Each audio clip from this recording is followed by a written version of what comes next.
So the Chief Executive Director of Foundation Earth, Cliona Howie del Río, joins me now. Cliona, you've just spoken to the forum, and if I can pick up the debate that was had with really where it ended, because conflict and what's going on in the world was something that the debate finished with. And in fact, you said there are things that we know, and we're talking about today, that we've known for the past 50 years. Genevieve Pons, earlier speaker, said the same thing in the 90s when she was part of the commission, you know, circular economy. It wasn't new. Well, it might have been in more of its infancy, but it wasn't a new concept even then.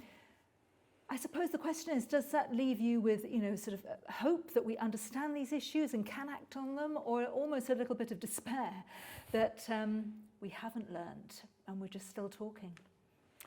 Both, to be honest. I think that and I mentioned this, there's plenty of examples in the world of good practices, you know, amazing things being done.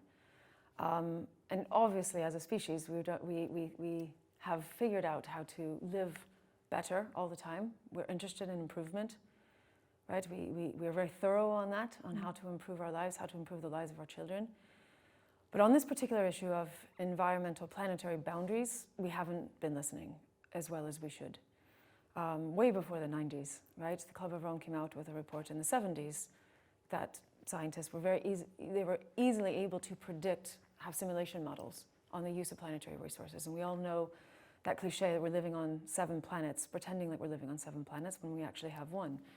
And that hasn't changed dramatically. Even with COVID, the reduction of impact was quite minimal for a global population that wasn't living the same way we were living before.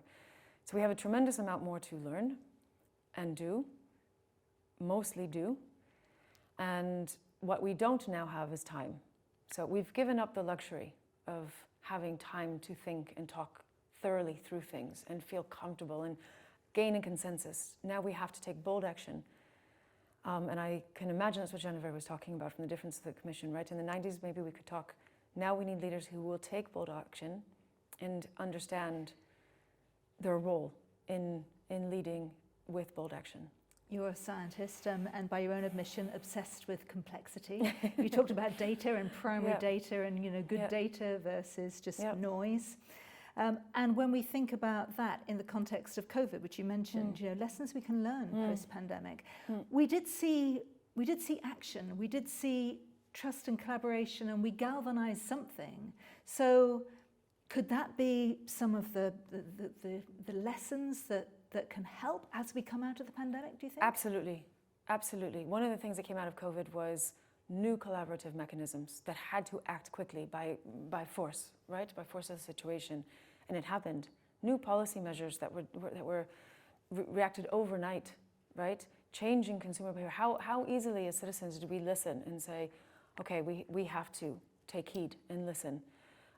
So it is an incredible example. Also on industry level, I worked at that time as a sustainable business advisor to industry players.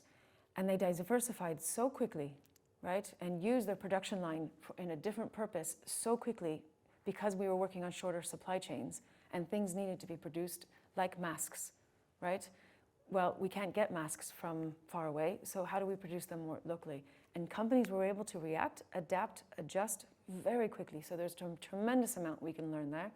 And I take it as a positive thing that we can react quickly if we want to. And it's a shame that we have to be forced to react. I think that was my point. Is if we knew these things 50 years ago, right? And everyone talks about COVID was a crisis, economic crisis, this and that. Even the Ukraine, the climate crisis is still actually our bigger crisis. And everything, as I said, complexity, obsessed with complexity. All those previous things are linked to climate. So if we focused on the bigger picture, we might resolve some of these immediate crises. We started the forum today with a psychologist's point of view that actually food is so linked to identity and behaviour, and it's emotional. I wonder where you sit and the lens you see it through as a scientist, because of course you were talking very much today about labelling that's truly independent, that places science at the heart of it, that has primary data, and that will show value through the supply chain. Our focus is striving to, look at that food system and its true costs, meaning we're not there yet. But I wonder how you look at behaviour, some of the heart stuff over some of the head stuff and the labelling that you've talked about today? So I see it as twofold. Again, I do believe that the internal human spirit is about improvement, right? And we would take better decisions if we felt convinced enough that they were better decisions. I also believe in the sincerity of the human spirit and that we are here to do good and people want to do good. I certainly know, speaking as a mother, that I would choose better food for my kids if I had the option, right? And I believe that it truly was healthier. So I do believe that there's possible for consumer behavior change, but I believe it has to be informed well.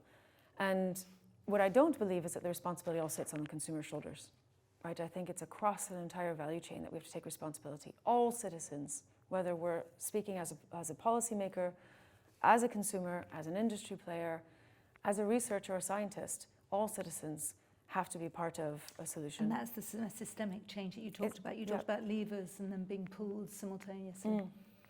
Which is complicated. Yes. But that, again, that's the pickle that we're in, is we no longer have time to isolate individual parts of a problem and deal with them in a phased approach, right? That's for someone who has the time of 100 years to fix climate change. We have to do it together, which means new collaborative mechanisms to work better, more efficiently together, which is what you mentioned. It's what we can learn out of COVID, because it did happen. Do you think we'll get there? I really believe we can. I do believe we can, because I believe that humans have the power of change when we know it's the right thing. Civil rights movement, I bet you if you interviewed people at the time of the civil rights movement, they were filled with despair. We got there, right? So yes, I believe that big things can happen. We put a man on the moon, big things can happen.